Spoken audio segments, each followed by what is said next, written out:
Hello, everyone, and welcome back to Making the Invisible Visible, the podcast where we dive deep into healing, awareness, and the power of bringing our stories into the light. I'm your host, Abby Tutman, a mom, marketing guru, and social work student on a mission to highlight the real experiences of everyday people and the resilience that often goes unseen. Before we get into today's episode, I want to give a gentle trigger warning. We'll be discussing domestic violence, sexual assault, and trauma.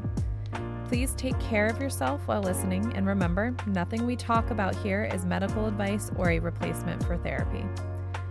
Today's episode is incredibly meaningful to me because I get to introduce someone who has impacted my life in many powerful ways. My dear friend, Shawnie Davies. Shawnie is a self-defense teacher, an educator, an author, and an advocate who pours her heart into supporting and empowering survivors of domestic violence and sexual assault. Her work, her strength, and her compassion are truly something special. Thank you guys for being here, and let's dive in. Hello, everybody, and welcome back to Making the Invisible Visible. This week, I have my dear friend, Shawnie Davies, on with me. And I have known Shawnie for almost my entire life, or Shawnie has known me. And Shawnie has played a big role in my life in supporting me through a lot of different seasons. But one of the most beautiful things that I have learned from her is how she shows up for people and how she has, over the years, built her business with self-defense and how she has taught karate over the years. Fun fact for you guys that didn't know, I grew up in a karate dojo. That's a story for another day, I think. But Shawnie is just a woman of a Jill of all trades. So she is an educator. She is a loving dog mom. She is an author. She is a wife. I wanted to talk today and speak to your experience and your time teaching women's self-defense, and also your time with Women Helping Women in Cincinnati. So tell us first a little bit about yourself. And I just did a big introduction here. So I'm going to have you tell us a little bit about yourself from your perspective. Shawnie is a super woman in my eyes. So I could go on and on about all the things that I have seen her do and achieve, but I'm gonna let you speak a little bit about what is going on in your world. My name's Shawnie Davies, and I got into self-defense because I had been sexually assaulted a couple of times, once by my cousin and also once by a friend of the family, and I got tired of being afraid. So I was watching Xena Warrior Princess because that's my time period, and she got to kick a lot of bottom. But self-defense was really big for me at that time because I was sick of being afraid. I was tired of men taking advantage and not knowing to do. So I learned how to fight and then, or not fight, protect myself. I learned how to protect myself because the first rule in karate is there is no first strike, right? It's a defense only. So I learned and finally got into teaching self-defense because that's my passion. And I just want to help other women and men to learn how to not be hurt. Right. And I remember many years ago taking self-defense class back in the day from you and the lovely Sensei Sarah. Sensei Sarah. And both of you guys really placed an emphasis on practicality. I know you see a lot of self-defense things out there on the internet, but you really, you could be attacked walking to your car. You could be, you could be full on glam and have heels and a dress, if that's your thing. And you just don't know when something like that is going to happen. So practicality, I know, is really at the forefront. And I find it interesting too that I hear a lot of women who have gotten into self-defense have unfortunately similar stories. And so thank you for sharing that. And what would you say is one of your bigger takeaways from your time of teaching self-defense? A lot of times people feel like they're not strong enough to do Yeah, self-defense. And what we teach is we teach easy to use self-defense that requires little to no strength. yeah, So it's pushing up on the chin, it's getting away from a choke. Easy right, stuff that people are like, what, that's all I have to do? Yeah, that's right. all you have to do. And Yeah. remember that nobody knows what you know. So they Hmm. may attack you, but they don't know that you know these techniques Yeah. and you're going to surprise them. So um, we always taught that, please don't hurt me, right? Yeah. That way, Surprise. that way, Yeah. they're thrown off guard. They Yeah. think that you're going to comply and then you surprise them. A lot of times people tell you that I'm not strong enough. I'm not strong. It's not Mhm. about strength. It's about knowing the technique and being able to pull that technique off. And we teach so many techniques that are so versatile Yeah. that you could pull any of the techniques out and still be able to get away. And that's the Yeah. point. It's not Right. to be there beating on somebody when the cops Yeah. come, because then they're going to It's arrest you. prioritizing your safety. Yeah. Right. It's about getting away, hitting Right. them one time, making sure that they know that you know what you're doing, and getting Yeah. out of it. And that's something that I do agree is a misconception that people think that they aren't, strong enough. I know for myself when I first started, I have a hypermobility disorder, and I didn't continue to pursue karate that was offered to me at the time because it was a little too much for me. But the self-defense classes, I was able to adjust my needs and what I knew, the strength that I had, or the technique. Technique was everything. Because if I, would punch wrong, I could break my hand, you know. Right. But, a proper technique can empower, more strength. So I definitely I can relate to that as somebody who has been on the receiving end of that. The classes. You discussed how you got into teaching self-defense. Mhm. You worked with Women Helping Women in Cincinnati I did. back in the day. First, can you describe what Women Helping Women, what their organization does, and what did you do within the organization? What got you into that? I'm curious. Women Helping Women is a organization that has a hotline for women who are abused. They also have women who are social workers that go to the hospital with women who have been sexually assaulted or raped. And I was part of the education program. So I would go out to schools and different organizations and talk about dating rape, date rape, healthy relationships, and sexual assault. Hmm. So, or uh, dating violence for Right. kids. 1 in 3 kids are involved in a dating violence sort of situation before they graduate from high school. So it doesn't have to be physical. It can be sexual. It can be emotional, where Hmm. people isolate you. Right. Um, but we would talk about how you would get out of those situations. Like if Mm. somebody, red flags, if Right. somebody's isolating you, if somebody's calling you out of your name, if somebody makes you think that no one else will ever love you, Yeah. if they take away all your money and you're under their control. Hmm. And it happens slowly. No one Yeah. comes up and says, "Hi, I'm an abuser. Would you like to date me?" No, they do not. Right. So just knowing those red flags Hmm. and knowing what a good relationship looks like. And there's 3 things. Communication is important. Hmm. No one can read your mind. Right. So you have to be able to communicate with your partner. Hmm. You also need respect. Respect is treating others the way that you want to be treated. If Hmm. you don't want to be called out of your name, you don't call them out of your name. If you don't want to be hit, Yep. you don't hit them, right? Yep.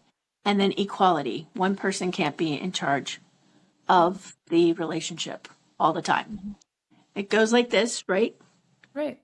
It Give goes and like take. this, but sometimes you're better at something than somebody else, and sometimes they're better at something than you are. But in all reality, we want this. We want balance. I mean, prevention is key to those situations. And, knowledge is power. It I know it is. sounds kind of cliche, but like it's true. Um, knowing those things and knowing what to look for, it can help you out of those situations. And unfortunately, children sometimes they have limited capacity to be able to get out of those situations.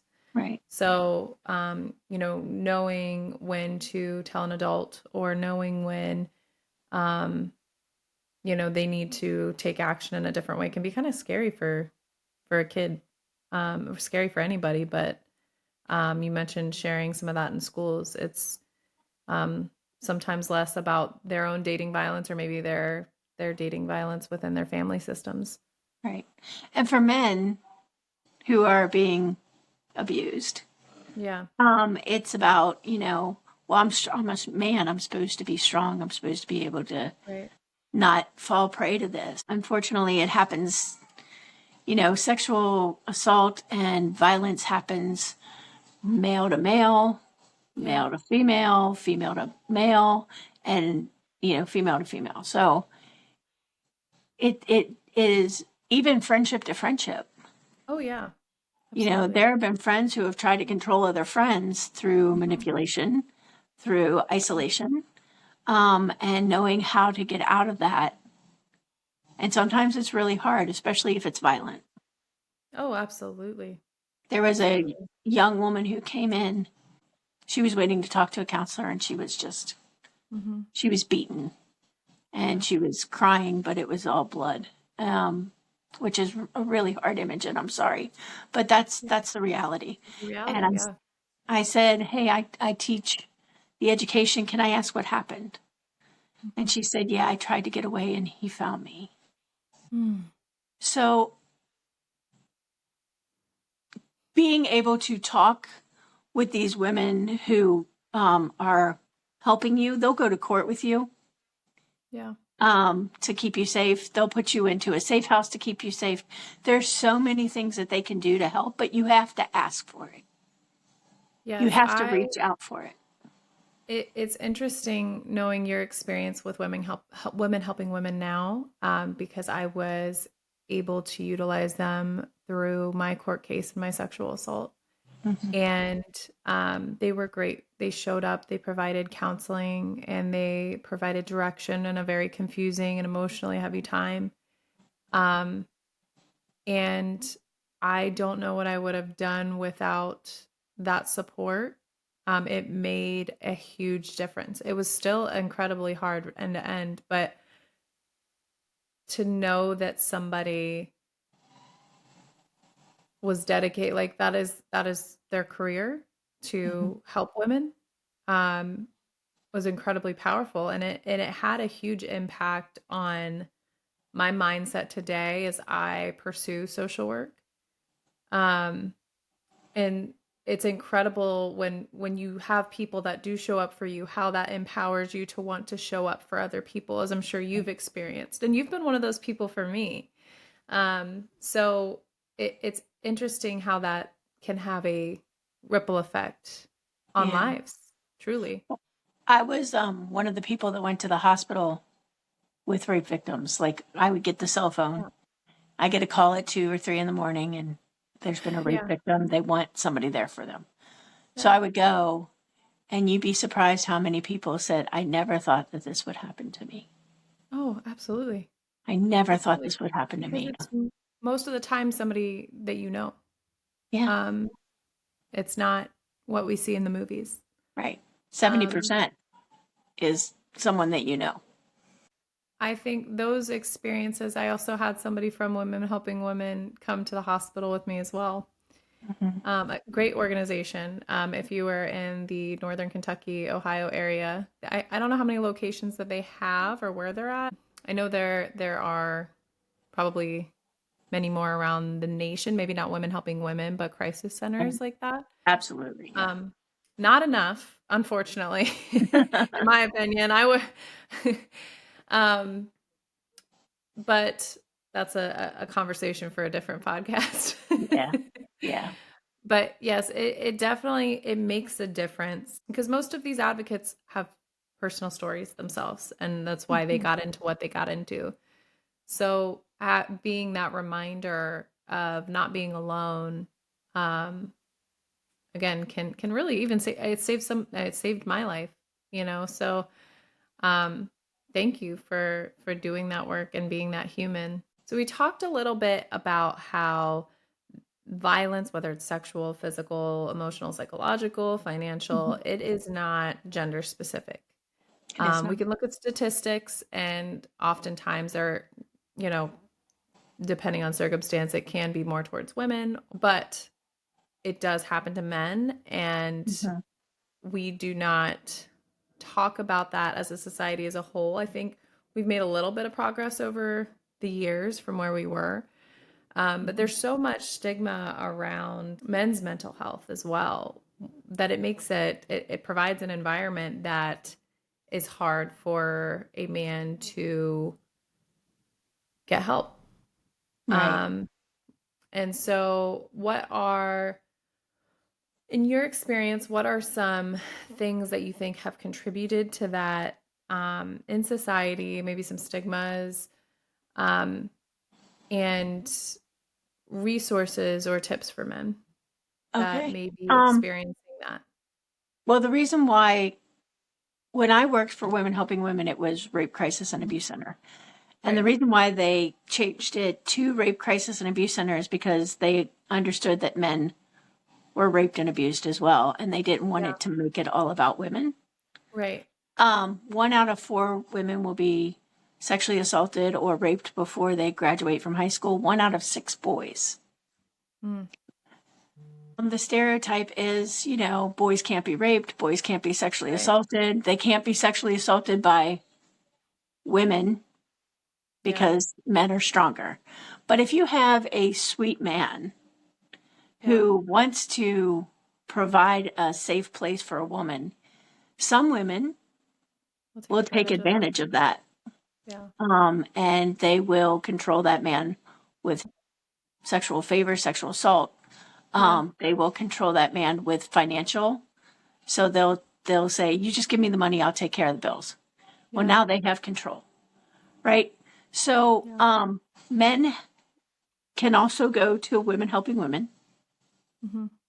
and get the help that they need, but they don't know that. They don't Yeah. know that because it's called Women Helping Women. Right. Um, they are allowed to go to a rape crisis and abuse center and tell them, "I think I'm being abused. It's not talked about. I don't Yeah. know, but I feel And that like I'm being remains abused." confidential. That's the It important part remains too. confidential. Yes, Right. you can go alone, you can bring a friend. That remains confidential. Mm. So, I mean, again, it's not just women being, now, it's Right. primarily women being assaulted, but Right. men are Right. assaulted as well. And I think it's very important to note, and I want to note that to our listeners because it's important that it's acknowledged and that there are resources out there, men or women. One thing that, as an educator, I wanted to ask you. mhm, Oftentimes, I've been through this situation in the past too, where I felt very isolated, and I knew I mhm, wanted to get out. I knew the relationship was unhealthy, and I didn't know how. For me, I mhm, didn't have the financial means at the time, mhm. which is a very common story. And so I guess my question to you is, what advice would you give somebody in a similar situation that feels trapped, that maybe doesn't have a lot of local family? For me, that was the case at Right. the time. Where you would start um, with giving advice there? I think I'd start at a Women Helping Women or a hotline Yeah, because they're going to give you the resources that you need. But it's a right. slow process.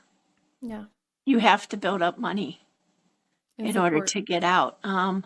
they'll put you up in a shelter, but and help you find a job. They will help you find a job, but it's slow, especially if you are in the home and you can't get out. Mm-hmm.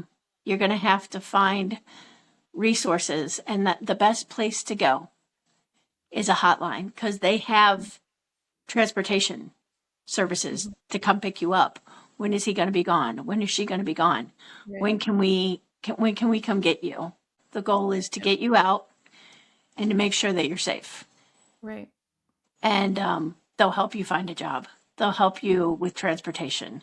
They'll help Mm-hmm. you. There's vouchers. There's things that they can do. The Right. first thing that you have to do is ask for help. Yeah. And friends sometimes can help you. There are times when friends can say, "Hey, I'll lend you $100. Let's go. I'll come get you." Right? Yeah. But there's all kinds of resources out there. You just have Yeah. to ask for them. Right. You have to know where to go. And the first place that you go is a crisis line Yeah. or your local rape crisis and abuse center, your local Women Helping Right. Women. Right. Well, they're going to be more familiar with what local resources are closest to you and most aligned with your situation. The problem comes when the person who's abusing you is monitoring your phone calls. I mean, they'll give you a burner phone. That can be nuanced. Not every day is a safe day to reach out. And so it really depends circumstance to circumstance. When people think domestic violence, they immediately think physical. Right. Most of the time, they think physical violence. So I wanted to ask you, in your experience, what you've seen through, teaching or women helping women, other forms of domestic violence that maybe aren't talked about as much, um, that are still important to note, as more than just red flags, but maybe, if there's some red flags you want to talk about. Sure. Like I said, nobody comes up and says, "Hi, I like to control or abuse Mhm. people. Yeah, So date me." Right. So it starts slow. right. Those red flags are going to be your first indication. If they're jealous all the time, Yeah, then that can be a problem. And a lot of times I heard teenagers say, "But if they're jealous, that means that they love me." Not necessarily. You should be allowed to have friends. You should yeah, be allowed to go out with whomever you wish. You know, if they don't trust you, that's a problem. mhm, And the trust thing can be broken down with communication. Hey, right. I'm not interested in anybody else. I just want to go hang out with my friends. Yeah, it Right? comes back to the communication that you spoke about being the green flag. Right. And Yeah. respect and trust. Mhm. I don't tell my husband I'm going to allow you to do anything. He asked me, out of Yeah, courtesy, and I ask him out of courtesy, but we don't allow or let right. each other do things. Absolutely. If they are isolating you Mm. from your friends, from your family, that's huge. That's huge because Yeah. they become your whole world. Hmm. And one person should not be your whole world, Yeah. Very right? much so. If they're taking all your money and saying, "Okay, give me all your money, I'm going to pay the bills, blah, blah, blah, Mhm. blah, blah," you have no money to do anything with, or I'm going to give you an allowance. Yeah. Your money is your money. It's not to say that, I've seen different couples do it successfully in different ways, their Right. finances, but it comes down to both parties feeling good about it is the trust and the communication. It It's the is. foundational point of that. So, Right. but not to say it has to be one way, but there are those red flags of things that are controlling behaviors when it Right. comes to But finances. I can't say this enough. It starts gradually. Yeah. So if you Yeah. are starting to get that spidey sense Mm, that something is wrong, that this isn't working out, yeah. you need to stop, either talk to them about it and say, Mhm. "Hey, I don't feel safe right now. Right. I don't feel safe." And Yeah. if they respect you and love you, then they'll say, "Okay, what's going on? Why aren't you feeling safe?" And then you can Yeah. talk about it. Right. The things The harm comes when there's no respect, there's no balance in the relationship, and there's Yeah. no communication. Nothing should really be above a conversation in a secure relationship. And that's the important part. Nothing should be above a conversation. If you're Yeah. feeling like they're out too much or, Hmm. just say, hey, yeah, I'd like to spend time with you tonight. Yeah. Can we make that Yeah. happen? So many things can be prevented by good communication. Now that's not for all situations because you can be bringing the communication and you might be in a relationship with somebody that is not, which might Right. be a sign of those red flags. And that is not a fault of your own. You bring up a really good point. If you are in a situation where you are being abused, if you are in a situation where you are being called out of your name, if you're being manipulated, if you are in a situation where you don't feel safe, if you're in a situation where you've been raped, Mhm. that is not, I'm going to say it 500 times, that is Mhm. not your fault. Yeah. If you have been raped, if you have been abused, if you have been hurt, that is not your fault. I said that in a room with kids. One of the girls got up, walked out of the room. She said, she called her mom. She went to the counselor's office, called her mom, said, Mom, your brother's been raping me, and I just found out it's not my fault. Oh, And her mom did the right thing by throwing that man out of the house. good. Yeah. But she didn't know it wasn't her fault, right? So many times we blame ourselves for this stuff, for being raped, for putting ourselves in that situation, for dressing a certain way. It doesn't matter. It's not your fault. It's never your fault when somebody hurts you. Yeah. It doesn't matter how you were dressed. It doesn't matter where you were. It doesn't matter that you were drunk. It doesn't matter. That should Absolutely. never happen in a And healthy that environment. is the most important thing you could have said today on this episode because like you said, so many people they don't realize that, especially young kids.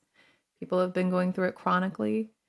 Also people that are stuck in marriages where they're being raped, but they're told that That's their it's duty. normal. Yeah. And that's it should never be, I don't want this, but my husband's asking for it and he's Sex is taking it. always consensual. Sex It is doesn't always matter. consensual. Dating or marriage, it does not matter. And Does again, not I matter. say it's not your fault. It's not your fault. It's never your fault. I'm so grateful that you have given me some of your time today to talk Of about this course. because this is a very dear topic to my heart. You have lived some of this trauma with me, Mm-hmm. and I am grateful for the role you've played in my life. And my goal with this podcast is to make sure that others don't feel alone. And these are experiences that we lived and we don't want to see other women go through or men. Right? Um, no matter how you identify or what where you've come from, um, domestic violence, sexual violence, any type of violence is not okay. Right. And it's not your We should fault. always feel safe. One last Yeah. story. There was a Yeah. woman who was running through a park Mm. and she was attacked in the bathroom. There was a man waiting for her, for any woman to come into the Yeah. bathroom, and there's only one out, one door in, Way one out. door out. Yeah. He trapped her in the stall, and she just taken a self defense class, and she hit him and hit him and she got out of there and she got away. And when the cops came, they took him into custody, and she looked at the picture and she said, "What happened to him?" And they said, "You happened to You did him. that. Yeah. You did that." She didn't remember. She just kept saying, "Not today, Satan. Not today." She kept saying it over and over and over again. "Not today, Satan. Not today. Not today, Satan. And Not she, today." And she got out and she got away and she was mm-mm. safe. So anytime you feel like you're in danger, you Yeah. take those self-defense classes, you use those techniques, Hmm. and you yell to yourself any mantra you want. Not today, Satan. Not today, you jerk. Not today, right? You Hmm. not Yeah. me, not today. Whatever Not you need to today. say in order to get out of it. I I once heard Sensei Sarah say, if somebody is attacking me and there's a choice to be made of which one of us is getting home to our families, I'm getting home to my kids. Right. And No matter what I have to do. exactly. And it's scary because you don't want to hurt people, You right? don't know. We're taught to be loving, nurturing people, women are, you know, and some men. But if you have to get home, you do whatever you need to do to make that happen. I can't tell you how many situations that I've gotten myself in by being too understanding Yeah. and trying to be empathetic. Or kind or loving or, yeah.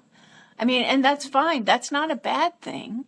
No, It's not a but bad thing. it has to be paired with good boundaries. Okay, Shawnie, thank you for being here today.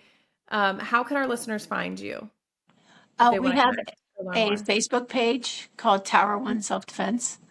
Okay. Um, if you could link it, that would be Yeah. great. Yeah, yeah. I'll add it in And the pod description. if you just want to reach out, DM me on there. I'll Yeah. answer any questions that you have. We don't have any self defense classes coming up right now, but we do parties where we'll come into your home. If you host a party, it's free for you. Everybody Okay. else just pays $20. You can make it a Oh, great. night. Oh, You yeah. can make it a wine tasting. Don't Yeah. drink the wine Yeah. before we come. Um, You want to retain the information. right. So, Yeah. but you do want to, you can make it any kind of party you want. It could be, Hmm. a self defense Yeah. slumber party. It can be, for kids. It can be anything. I'm going to list some additional resources because we have listeners all over the nation. So I'm going to put some information in this podcast description with resources of some things that we talked about. And I will add Women Helping Women, even though they are, I believe, more specific to Kentucky, Ohio, tri-state area, in that tri-state area. Um, but I am going to list them in there because we have talked about them and they do great work. It was poor circumstances that led me there, but I'm grateful to have had the resource available to me. And I'm grateful that you were a part of that Uh, resource. So, Thank you for having me. I've really enjoyed yes, the time that we spent together today. of course. Likewise, likewise. And everybody have a great week. I know today was a little heavy. So after this episode, take a couple minutes to breathe. This is a lot to process and it can be triggering for some. So hold space for that today. And we will see you next episode. Have a great Okay. week, guys.